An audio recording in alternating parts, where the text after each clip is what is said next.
Welcome students. This is last part 5 of the chapter An Astrologer's Day.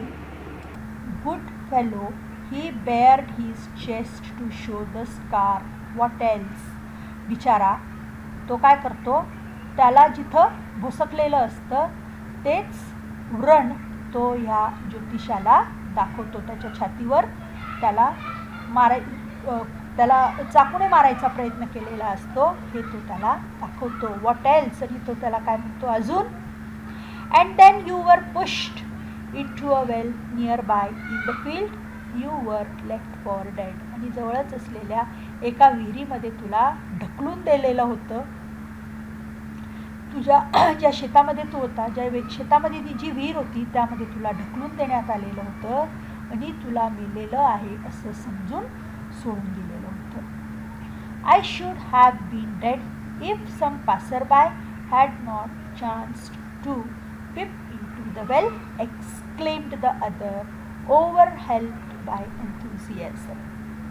आणि हा जो पाहुणा आहे, हा जो अनोळखी व्यक्ती आहे, तो इतका भारावून गेला हे ऐकल्यानंतर. ओव्हरहेल्प्ड म्हणजे भारावणे, एन्थुसियाझम म्हणजे उत्साह. तो इतका उत्साहानं भारावून गेला आणि तो याला सांगायला लागला की जर कोणी वाटसरू तिथून, पासरबाय म्हणजे वाटसरू, जर त्याने या विहिरीमध्ये ढुंकून बघितलं नसतं ना, टू पीप म्हणजे ढुंकून बघणे, त्याने या विहिरीत ढुंकून बघितलं नसतं ना तर माझं काहीच खरं नव्हतं, मी खरोखरच मेलो असतो. When shall I get at him? He asked, clenching his fist. आणि क्लेंचिंग हिज फिस्ट म्हणजे त्याने त्याची फिस्ट म्हणजे मूठ आणि क्लेंचिंग म्हणजे आवळली. त्याने त्याची मूठ आवळली आणि त्याला विचारलं, या ज्योतिषाला विचारलं, when shall I get at him? तो मला कधी भेटेल? In the next world answer the astrologer. हा ज्योतिषी त्याला उत्तर देतो की पुढच्या जगामध्ये. ही डाईड, आणि पुन्हा तो त्याला बोलायला सुरुवात करतो. ही died 4 months ago in a far off town. You will never see any more of him. The other groaned on hearing it. The astrologer proceeded. तर हा ज्योतिषी त्याला म्हणतो की पुढच्या जगात तू त्याला भेटशील आणि तो 4 महिन्यांपूर्वी त्याचा मृत्यू झालेला आहे. एक लांबच्या शहरामध्ये त्याचा मृत्यू झाला आणि आता तुला तो कधीही बघायला भेटणार नाही. The other ग्रोन्ड on hearing it. आणि त्या माणसाला, ग्रोन म्हणजे दुःखाने कणणे, तर तो त्याला फार दुःख होतं हे ऐकल्यानंतर. The astrologer प्रोसिडेड. आणि आता हा जो ज्योतिषी आहे तो पुढे सुरुवात करतो. तो आता डायरेक्ट त्याला त्याच्या नावाने हाक मारतो. त्याचं नाव आहे, या पाहुण्याचं नाव आहे गुरुनायक. तर Gurunayak, you know my name.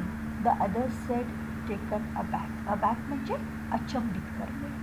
तर तो त्याला अचंबित होऊन विचारतो, तुला माझं नाव माहिती आहे का?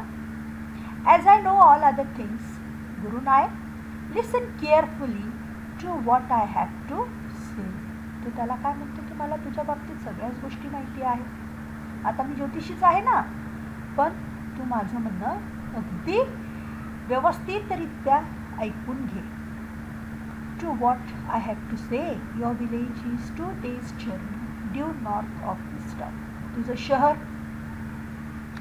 उत्तर दिशेला आहे आणि तिथं जाण्यासाठी तुला 2 दिवस लागतात. Take the next train and be gone. हा ज्योतिषी त्याला म्हणतो की लगेच ट्रेन पकड आणि तुझ्या गावाकडे प्रस्थान कर. I see once again great danger to your life if you go from home. आणि पुन्हा एकदा मला असं वाटतंय की तुझा जीव धोक्यामध्ये आहे.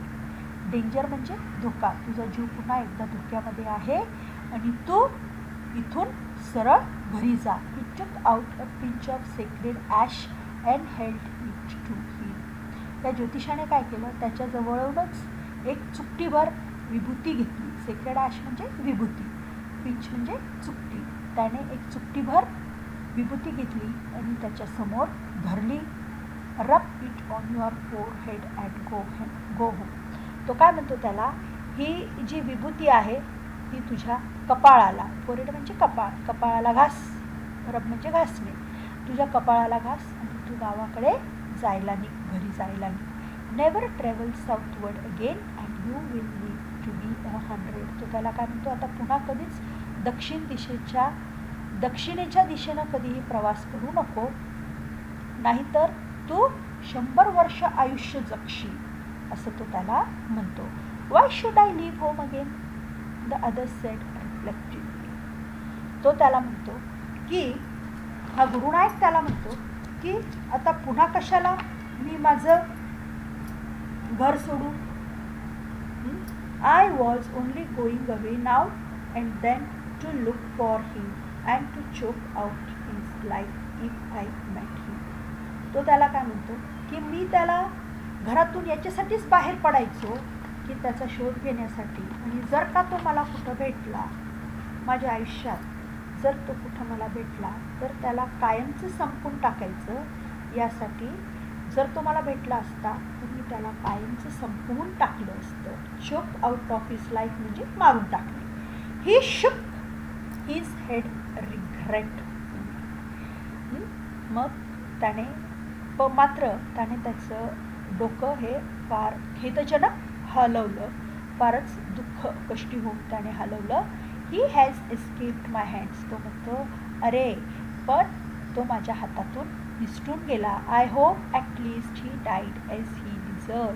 पण कमीत कमी त्याचा मृत्यू माझ्या इच्छेप्रमाणे तर झाला आहे ना, माझी जी इच्छा होती तसा तर त्याला त्याची शिक्षा मिळालेली आहे ना. Yes sed the astrologer. हा ज्योतिषी त्याला म्हणतो, हो का नाही, त्याचा मृत्यू तसाच झाला आहे जसं तुला अपेक्षित होतं. He was crushed under a lorry. त्याचा मृत्यू एका ट्रक खाली येऊन तो चिरडला गेला आणि त्याचा मृत्यू झाला.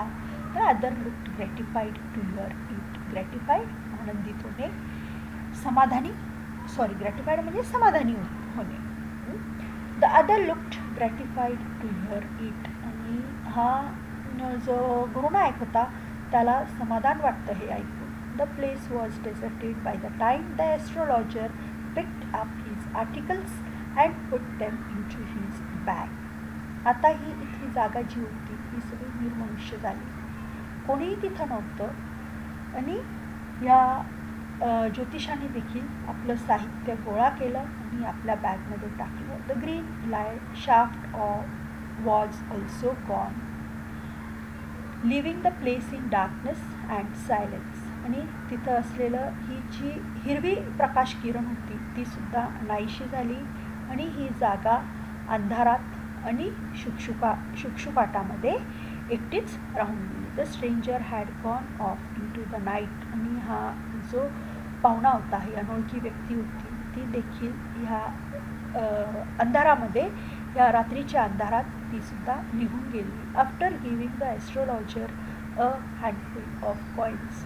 त्याने जात असतानाच ह्या ज्योतिषाच्या हातामध्ये मुठभर नाणी दिलेली होती. हँडफुल ऑफ कॉईन्स, मुठभर नाणी.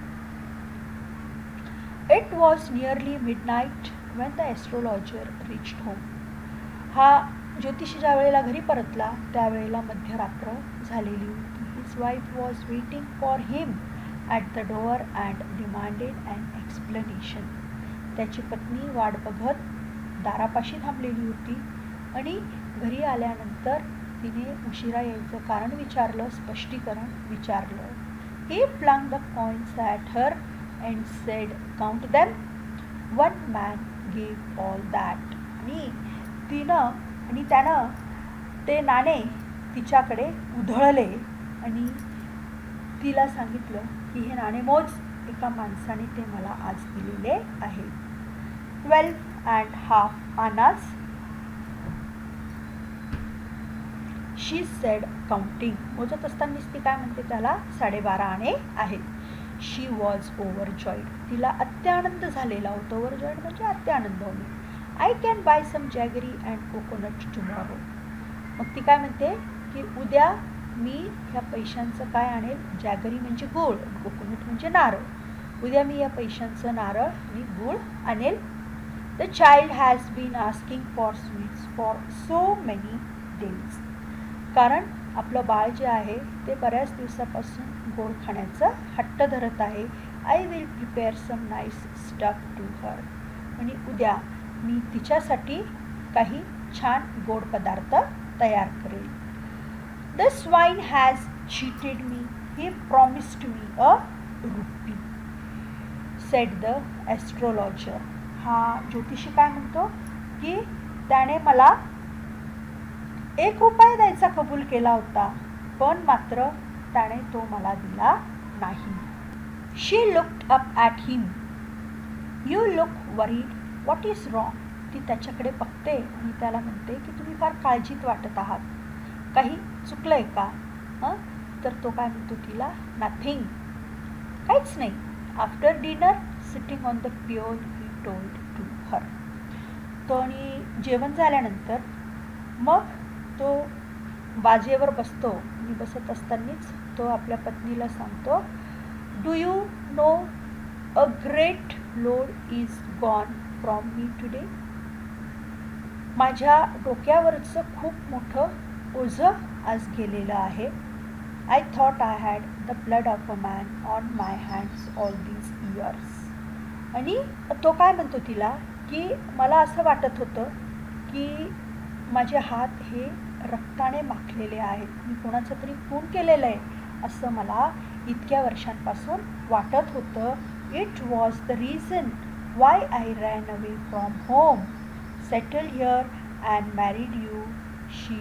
He is alive. तो काय म्हणतो की हेच तर कारण होतं की मी घर सोडून इथं पळून आलेलो होतो, इथं स्थायिक झालो, तुझ्याशी लग्न केलं, पण मात्र त्या माणसाला आज मी जिवंत बघितलं. She gasped. You tried to kill him. Gasped म्हणजे आश्चर्यचकित होणे. आणि तू त्याला मारायचा प्रयत्न केला होता. Yes, in our village when I was a silly youngster. तो म्हणतो की हो, माझ्या खेड्यामध्ये ज्या वेळेला मी उन्हाळ तरुण होतो त्यावेळेला we drank, gambled and quarrelled badly one day. एके दिवशी काय झालं, आम्ही दोघंजणं दारू प्यालो, आम्ही पत्ते खेळलो आणि नंतर आमच्या दोघांमध्ये फार कडाक्याचं भांडण झालं. Why think of it now, time to sleep, he said yawning and stretched himself on the pial. आणि असं म्हणत असतानाच हे सगळं तो म्हणतो की आपण आता या गोष्टीचा काय विचार करायचा.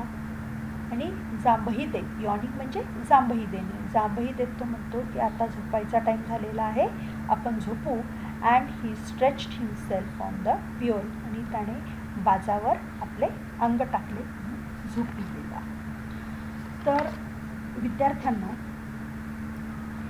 अशी ही कथा आहे R.K. नारायण यांनी लिहिलेली. ज्या काळात ही कथा लिहिली गेली म्हणजे 1947 सालामध्ये, त्यावेळे आपले भारतीय लोक फार अंधविश्वासू होते आणि कोणी आपल्याला कसं भुलवतंय हे त्यांना कळतच नव्हतं. तर बघा ना, ह्या धड्यामध्ये देखील आता हा जो गुरुनायक आहे तो ह्या ज्योतिषाला ओळखत नाही, पण हा ज्योतिषी इतका चतुर असतो की त्याने त्याला ओळखलं. आणि तो कसं त्याला भुलवतोय, कशी हातोटी आहे बघा त्याच्याजवळ. तो आपल्या ग्राहकांना किती चतुराईनं हाताळतो हे आपल्याला या धड्यामध्ये बघायला मिळतं. वास्तविक ह्या ज्योतिषाला असं वाटतं की आपल्या हातून खून झालेला आहे, पण मात्र असं काही होत नाही. आणि तीच व्यक्ती जिवंत व्यक्तीच त्याच्यासमोर येते आणि त्याला आज बिलकुल असं त्याच्या डोक्यावरचं काहीतरी ओझं कमी झाल्यासारखं वाटतंय. आणि त्याच्या बायकोजवळ तो बोलून दाखवतो, त्याच्या पत्नीजवळ तो बोलून दाखवतो की हेच कारण होतं की का मी माझं गाव सोडलं आणि कशासाठी मला हा व्यवसाय, हा ज्योतिषाचा व्यवसाय मला कशामुळे करावा लागला. तर अशा पद्धतीनं R.K. नारायण यांनी लिहिलेला हा धडा आहे.